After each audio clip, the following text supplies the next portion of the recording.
Hello guys, in this tutorial you will learn how you can create a new whiteboard presentation in your account on Wrike. So let us guide you through this. So let's navigate to your account on Wrike and then navigate to your space on the left hand side. And then you will see in these options here, tools. So what you want to do is click into that plus button and select whiteboard. After that you will be redirected to this menu. So here you may, for example, navigate to an already existing whiteboard or create a new one. I don't know, for example, new whiteboard.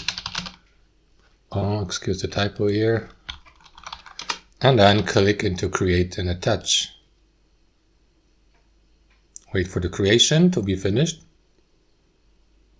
And then you will be redirected to that new whiteboard presentation here, so that you may fill it with content. I'm going to go for move a blank whiteboard here, but you can also use these templates.